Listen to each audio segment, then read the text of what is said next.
안녕하세요. 이번 시간에는 동기 발전기의 유도 기전력에 대해서 한번 알아보도록 하겠습니다. 첫 번째, 유도 기전력에 대한 이야기가 주어져 있고요. 지금 우리가 하고 있는 것이 지금 동기 발전기에 대해서 하고 있죠. 동기 발전기에 대해서 이야기를 하고 있습니다. 그래서 동기 발전기라는 것은 어쨌든 이제 전기를 만드는 장치잖아요. 전기를 만들어 내는 장치이기 때문에 이제 기전력을 생성을 하게 됩니다. 기전력을 생성을 한다라고 그렇게 이야기를 할 수가 있습니다. 여러분들 혹시 기전력이라는 게 의미하는 게 무엇인지 혹시 아시나요? 기전력이라는 건 어떤 거냐면 전류를 흐르게 하는 힘을 기전력이라고 부르고요. 이 좀 비슷한 말로 기자력이라는 말도 있죠. 기자력이라는 말은 어떤 의미이냐면 자속을 생성하는 힘입니다. 생성하는 힘이다. 라고 이렇게 이야기를 할 수가 있겠고, 그래서 어쨌든지 간에 이제 기전력을 만들어내야지만 이제 전류가 외부로 흘러나갈 수 있고, 그렇게 해서 이제 전기를 만드는 그런 이제, 발전기가 되는 것이죠. 그래서 이제 기전력에 대한 식은 우리가 이제 플레밍의 이제 오른손 법칙을 우리가 알고 있죠. E는 BL V다 라는 식을 우리가 알고 있습니다. 그래서 이제 B는 자속 밀도이고 그리고 L은 도체 길이 그리고 V는 이제 회전 속도를 나타내고 있습니다. 회전 속도를 나타내고 있고, 첫 번째 이제 회전 속도에 대한 식을 한번 보자 이겁니다. V라는 것이 이제 회전 속도인데, 회전 속도라는 거 어떻게 계산했었죠? 우리가 이제 그 직류 발전기 할 때도 제가 한번 이야기를 했던 것 같은데, 속도라는 것은 거리를 시간으로 나누는 것이죠. 거리를 시간으로 나누어 주는 것이고, 우리가 보고 있는 이 발전기라는 것은 이제 원형으로 회전을 하게 됩니다. 원형으로 회전을 하기 때문에 이 거리를 어떻게 계산할 수 있냐면, 어떤 원통이 1회전에 썼을 때 길이가 있겠죠. 1회전의 길이. 1회전, 1회전의 길이가 있을 것입니다. 그래서 이 거리는 1회전 길이 곱하기 몇 바퀴 돌았는지. 만약에 1회전의 길이가 1m인데 2회전을 했다. 2회전 하게 되면 우리가 2m를 이동했다라고 볼 수가 있는 거잖아요. 그래서 1회전의 길이 곱하기 이제 회전수 몇 바퀴 돌았는지 회전수를 곱해줄 수가 있을 것입니다. 그게 이제 거리가 될 것이고 이것은 이제 시간으로 나누어 주는 것이 되겠죠. 이때 이 시간을 기준을 만약에 초로 잡는다면 1초로 잡아준다면 1초 이제 정해진 시간을 1초로 잡아버린다라고 한다면 이 지금 뒤쪽에 있는 이 시간분의 이 회전수가 어떤 의미를 가지게 되나요? 1초당 몇 바퀴 돌았는지, 즉 RPS에 대한 개념이 되어 주는 것이죠. 그래서 이제 우리가 RPS는 보통 소문자 N으로 표기를 했잖아요. 그래서 속도 V는 다시 쓰게 되면 1회전의 길이는 호의 길이가 되겠죠. 호의 길이가 된다. 어떤 호의 길이가 될까요? 바로 즉 계좌의 그런 호의 길이가 되겠죠. 계좌 또는 이제 전기자, 계좌의 호의 길이다라고 볼 수가 있겠는데 그러면 이제 동기 발전기의 구조를 우리가 이렇게 보면 우리가 보통 이제 저번 시간에 제가 그랬죠. 회전 계좌형을 주로 사용을 하더라. 회전 계좌형을 주로 사용을 하게 되는데 이쪽에 이렇게 전기자 권선이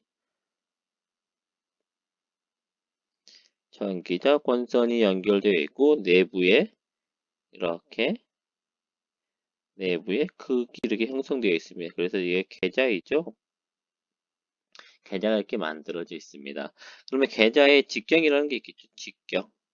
계좌의 직경이라는 게 있을 것입니다. 계좌의 직경을 D라고 보자 이겁니다.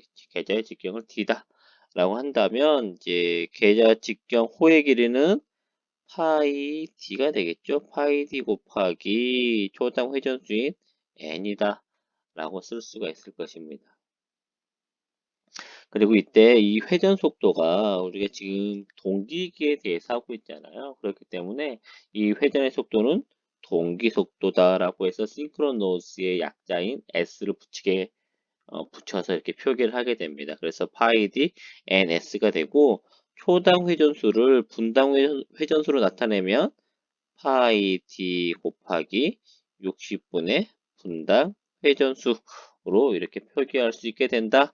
그래서 회전 속도의 V는 다음과 같은 식을 가지게 되는 것입니다. 그러면 기전력에 대한 식이 E는 BLV에서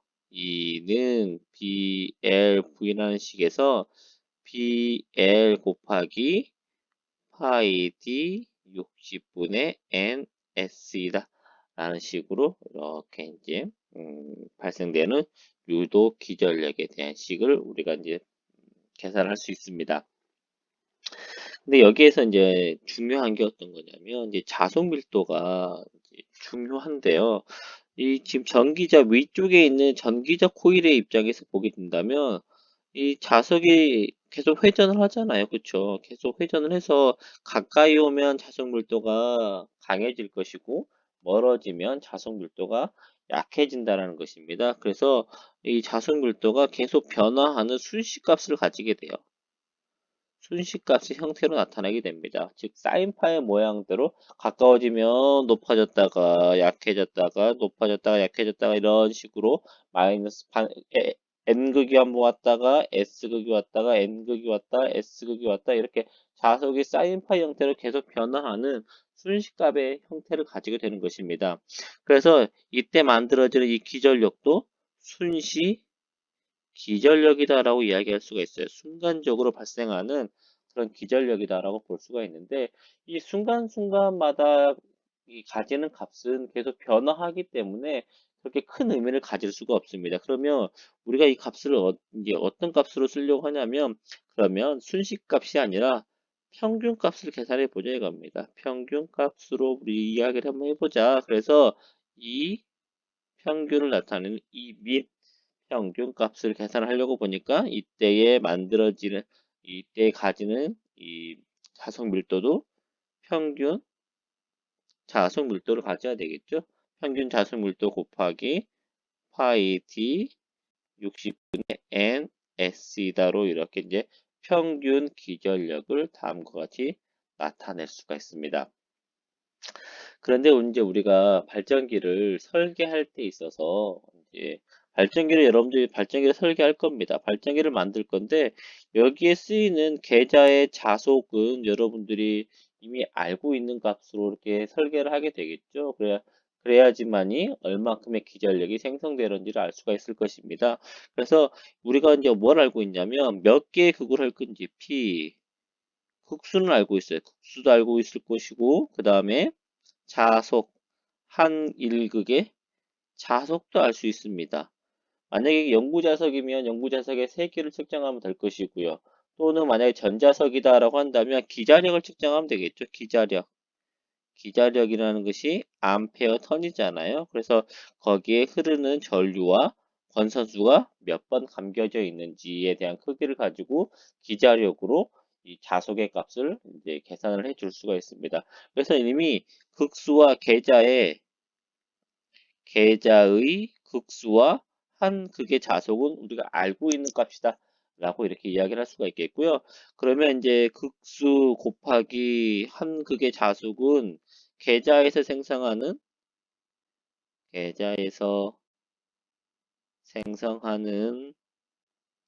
전체 자속의 값이 됩니다. 전체 자속의 값이 될 것이고요. 그럼 계좌에서 생성한 이 자속의 값은 다 어디로 넘어가게 될까요?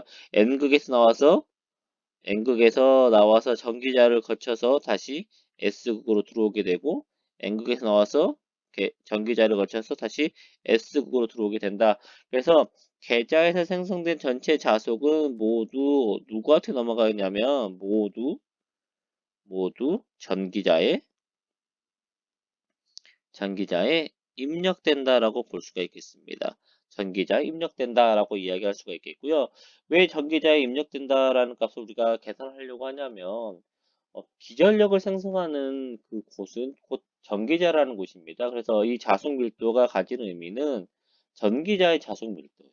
전기자가 가지는 자속 밀도의 크기이기 때문에 그래서 계좌에서 생성된 모든 자속은 전기자에 모두 입력된다라고 볼 수가 있겠고 전기자와 만나는 이 표면을 통해서 입력이 되겠죠. 그래서 이제 모두 전기자에 입력이 되는데 전기자에 입력되는 전체 자속값은 어떻게 계산할 수 있느냐? 전기자의 표면적 그리고 곱하기 자속 밀도를 해주게 되면 전체 자속값을 계산할 수 있게 됩니다. 자속 밀도를 계산하는 식 자체가 자속을 면적으로 나누어 주는 거잖아요. 그렇기 때문에 이 자속 밀도에다가 면적을 다시 곱해버리게 되면 전체적인 자속값을 구할 수 있게 된다는 것이죠. 그렇기 때문에 전기자의 표면적 곱하기 자속 밀도로 계산할 수 있게 됩니다. 그리고 여기서 우리가 아까 그 계좌의 직경을 D라고 잡았다라고 이야기를 했었는데 계좌의 직경을 D이다라고 이야기를 했는데 이렇게 해서 계좌의 직경을 우리 여기서부터 여기까지 길이를 D라고 잡았습니다. 그런데 어쨌든지 간에 계좌와 전기자는 거의 붙어 있다시피 한 거리를 가지고 있어요. 그래서 이제 계좌의 직경이나 전기자의 직경이나 거의 같다라고 이야기할 수 있습니다. 전기자의 표면적은 어떻게 계산할 수 있느냐? 전기자의 표면적은 전기자를 길게 쭉 잘라서 보게 되면 여기서부터 여기 세로의 길이는 전기자의 호의 길이가 될 것이고 가로의 길이는 전기자의 도체의 길이가 되겠죠. 그래서 길이인 L 값을 가지게 될 것이고 호의 길이는 파이 D가 될 것입니다. 그러면 전기자의 표면적은 파이 D L이다 라고 나타낼 수가 있겠죠. 그래서 전기자의 표면적은 파이 D L이고 이때 공급되는 자석 밀도를 평균값으로 쓴다라고 한다면 전기자에 공급되는 평균 자석 밀도의 크기가 된다. 그래서 계좌에서 생성하는 자석이 모두 전기자로 가기 때문에 계좌에서 생성한 자석인 P파이는 파이 DL 곱하기 평균 자석 밀도이다. 라는 식이 만들어지게 됩니다. 그래서 이제 위에 있는 식에서 보면은 평균 자속 밀도 곱하기 그 다음에 파이 곱하기 D 곱하기 라는 값을 가지고 그 다음에 여기에 L 값이 빠져 있네요. L이 빠져 있었네요. 이 L을 제가 이제 안 적었는데 L까지 해주면 이 값이 뭐가 된다? 이 값이 바로 즉 극수 곱하기 이 한 극의 자수의 값이 되는 것입니다. 그래서 평균값에 대한 식은 어떻게 됩니까? P 곱하기 파이 곱하기 60분의 NS이다 라는 식을 가지게 된다는 것이죠. 그런데 우리가 저번 시간에 이 동기속도를 구하는 식을 우리가 이야기를 했었는데 동기속도 NS는 P분의 120 F로서 계산을 했었죠. 그래서 동기속도 대신에 이렇게 대입을 해준다면 P 평균 기전력은 P파이 곱하기 60분의 1 곱하기 P분의 120F이다라는 식을 가지게 될 것이고 극수끼리 약분시켜버리고 이렇게 2가 되면 결과적으로 우리가 알 수 있는 평균 기전력은 2 곱하기 한 극의 자속 곱하기 주파수이다 라는 이런 식을 하나 얻게 됩니다. 그래서 이 값은 무슨 값입니까? 평균 기전력이죠. 평균 기전력이다 라고 이야기를 할 수가 있겠습니다. 평균 기전력이고 여러분들이 이제 우리가 지금 교류에 대한 이야기를 하고 있잖아요. 교류에 대한 이야기를 하고 있는데 우리가 보통 이제 교류를 표시할 때 소문자를 표시를 하고 대문자 곱하기 사인 파이 형태로 변화하는 것이 우리가 일반적으로 알고 있는 AC이기 때문에 사인 오메가 t다 라고 이렇게 이제 교류를 표기를 하게 됩니다. 그래서 각각이 가진 의미를 보자면 시간에 따라서 변화하니까 소문자 V는 보통 일반적으로 교류를 소문자로 표시하는 경우는 순시값을 나타냅니다. 순시값을 나타내고요. 그리고 사인파 앞에 있는 이 값은 즉 최대값이 되는 것이죠. 최대값이 됩니다. 그래서 교류를 나타내는 값은 순시값이란 말도 있고 그리고 최대값이라는 그런 용어도 쓰이게 되고요. 그리고 우리가 방금 봤던 평균값의 의미도 사용을 합니다. 평균값으로도 사용을 하게 되고 그리고 이제 여러분들은 이미 알고 있을 수도 있는데 한 가지 더 있어요. 뭐가 있냐면 실효값이라는 것도 있어요. 실효값이라는 것도 있습니다.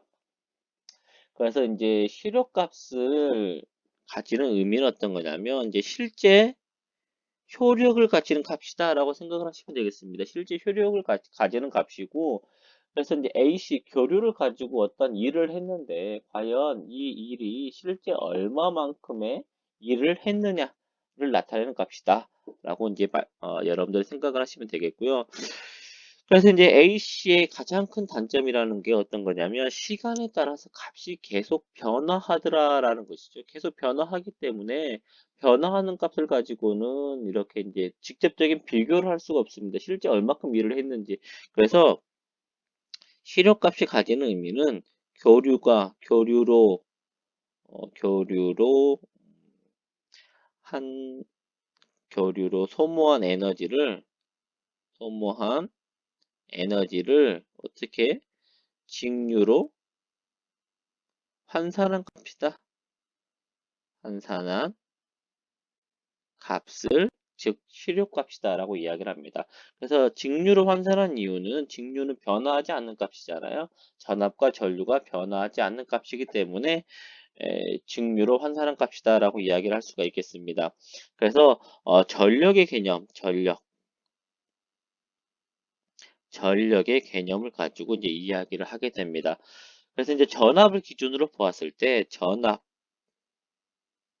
변압 V를 기준으로 보았을 때 DC 전압을 DC로 직류로 환산했었을 때 전압을 V라고 하고 그리고 이때 전류를 I 그리고 이때의 직류이기 때문에 저항값만 가지고 있다라고 가정을 해서 저항 R로 이렇게 표기를 하도록 하겠습니다. 그러면 이때 이제 전력인 P는 VI라고 표기할 수도 있을 것이고 R분의 vi 또는 r분의 v제곱 또는 i제곱 r로서 이렇게 나타낼 수가 있을 것입니다. 마찬가지로 이제 교류로 소모한 에너지도 우리가 표기를 해볼 수가 있겠죠. 에너지도 전력인 P라고 쓸 수가 있을 것이고 순시값인 V 곱하기 그때의 순시 전류 I로 나타낼 수가 있을 것입니다. 그리고 저항이라는 것은 변화하지 않기 때문에 저항분의 순시 전력 V의 제곱, 순시 전압 V의 제곱 또는 순시 전류의 제곱 곱하기 저항의 값으로 나타낼 수가 있고 PAC, PDC라고 표시를 한다면 이 두 개의 값이 서로 같은 값을 가진다라는 것이죠. 같은 값을 가진다라고 이야기할 수가 있고 이렇게 해서 이제 이 실효값을 전압에 대한 걸로 한번 비교를 해보게 되면 저항 R분의 교류 전압의 제곱은 저항 R분의 환산한 DC 전압의 제곱이다 라고 그렇게 이야기를 할 수가 있을 것입니다. 그래서 저항끼리 약분시켜 버릴 수가 있겠죠. 저항끼리 약분시켜 버린다라면 직류 전압의 제곱은 교류 전압의 제곱이다 라고 나타낼 수가 있고 이때 교류에 대한 식을 우리가 보통 최대값 그리고 사인 오메가 t다 라고 표시를 하잖아요. 그래서 그걸 대입을 해주면 Vm의 최대값의 제곱 사인 제곱 오메가 t다 라고 그렇게 나타낼 수가 있을 것입니다. 이렇게 해서 이제 두 개의 값을 같다라고 보고 보면 사인 값도 지금 계속 변화하는 순식값을 가지니까 이 값을 우리가 뭐로 사용할 거냐면 평균 값을 계산할 거예요. 평균 값. 사인 제곱 오메가 t의 평균 값을 계산할 것이고, 그래서 사인 함수의 제곱이기 때문에 그 파형의 모양이 어떻게 나오게 되냐면 이렇게 나왔던 파형의 모양이 제곱이기 때문에 제곱의 형태를 가지게 되어서 이러한 모양을 가지게 될 것입니다. 그래서 전체 구간에 대해서 전체 구간 2파이까지의 평균값을 구해도 어, 만약에 일반 사인 값이란 평균 값은 플러스 마이너스에서 제로가 되어버리지만 제곱에 대한 값은 전체 구간에 대해서 계산할 수가 있고, 이렇게 계산한 평균 값은 얼마가 되어버리냐면 2분의 1 값이 되어요. 이것은 여러분들이 한번 찾아보시면 될 것 같고요. 2분의 1이 되어버립니다. 사인 제곱 오메가 t의 평균값은 2분의 1 값을 가지게 되고, 그래서 환산된 dc 값의 제곱은 vm의 제곱 곱하기 2분의 1이다라는 값을 가지게 되고, 양변에 루트를 취해보니까 v는 이 루트 2분의 1 곱하기 vm이다 라는 값을 가져서, 지금 v 값은 교류를 환산한 값이잖아요. 직류로 환산한 값. 그래서 이 값을 실효값이라고 부르게 됩니다. 실효값. 그래서 교류의 실효값은 최대값을 루트 2로 나눈 것과 같다 라는 식을 가지게 되는 거예요. 그러면 이렇게 해서 이제 교류의 실효값을 계산을 하게 되고, 그리고 이제 교류의 평균값에 대해서 한번 이야기를 해보도록 하겠습니다. 교류의 평균값, 교류의 평균값에 대해서 한번 이야기를 해보려고 해요. 일반적인 사인파라고 한다면 이렇게 파이와 2파이 주기로 이렇게 플러스가 한번 마이너스가 한번 반복되게 됩니다. 그래서 전체 구간에 대해서 평균값을 계산해 버리게 되면 플러스 마이너스가 되어서 제로가 되어버리기 때문에 교류의 일반적인 평균값은 반주기에 대한 평균값을 계산을 하게 되고, 반주기에 대한 평균값은 어떻게 계산할 수 있습니까? v 민, v민은 파이분의 1로 나눠주면 되겠죠? 전체 구간을 파이까지의 교류에 대한 값을 오메가를 시간에 대한 적분을 하고, 적분된 값을 파이로 이렇게 이제 나누어주면 평균값이 계산이 될 것입니다. 그래서 그렇게 해서 계산된 평균값은 얼마가 되냐면 파이 분의 2 VM이다 라는 값을 가지게 돼요. 그래서 전압에 대한 평균값은 파이 분의 2 최대값이다 라는 그런 크기를 가지게 돼요.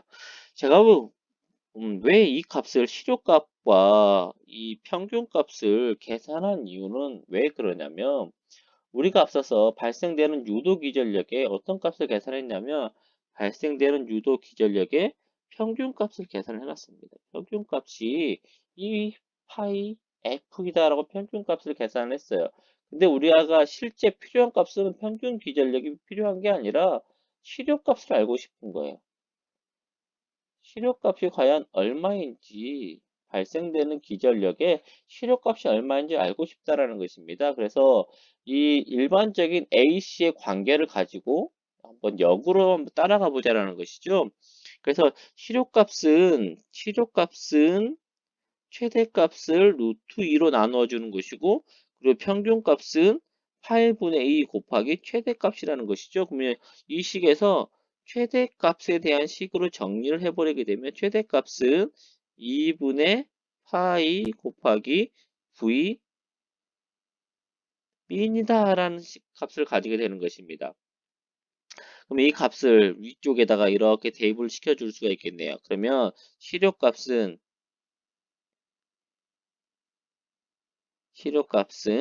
루트 2분의 1 곱하기 2분의 파이 곱하기 v 민이다라는 값이 될 것이고, 이 루트 2분의 파이, 파이가 되고, 파이 곱하기 v 민이다. 라는 값을 가지게 됩니다. 그래서 이걸 이 루트 2분의 파이를 계산해 보게 되면 1.11이라는 값을 가지게 되고 1.11 곱하기 v 민이다. 라는 그런 식을 가지게 돼요. 그래서 시료값은 교류의 시료값은 1.11 곱하기 평균값이다. 라는 식을 우리가 알 수 있게 되는 것입니다. 시료값은 평균값이다. 그럼 이 식을 그대로 사용해 볼 수가 있겠네요. 그대로 사용을 해보게 되면 우리가 앞서서 유도 기전력의 평균값을 계산했었고 유도 기전력의 평균값 이 미는 2f 파이다로 계산했었죠. 그러면 시료값은 얼마입니까? 시료값은 대문자로 보통 나타내요. 시료값은 대문자로 나타내고요. 대문자 1.11 곱하기 2 민이니까 그래서 2.22 곱하기 f 파이다로 이렇게 시료값을 계산을 하게 됩니다.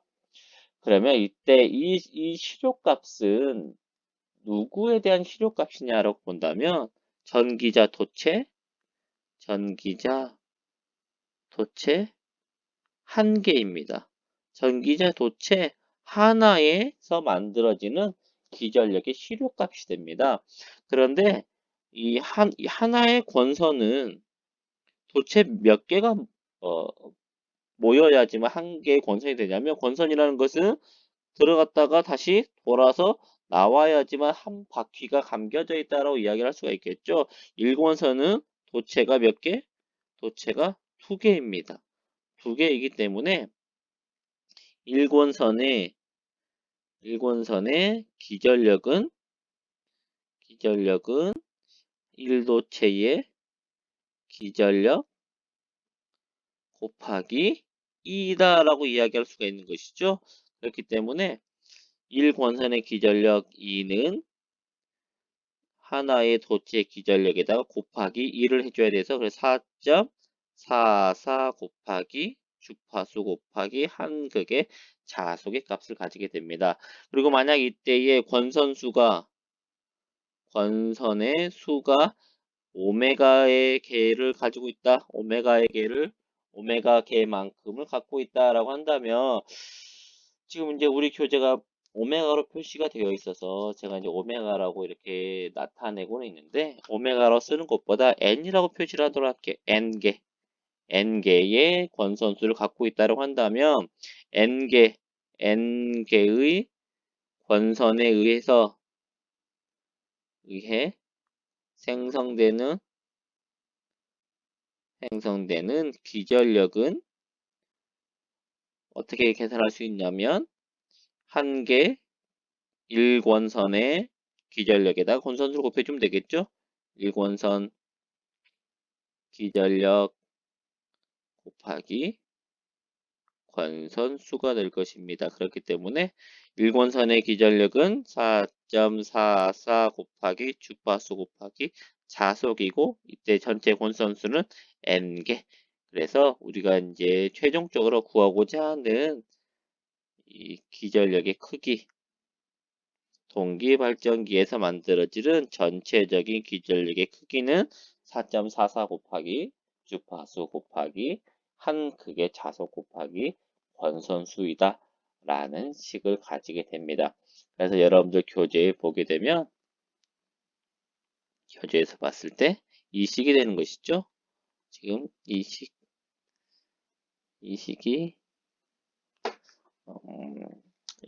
한 권선에서 만들어지는 기전력이고 지금 여기에 지금 오타라고 볼 수가 있겠는데 한 개의 도체가 아니고요. 하나의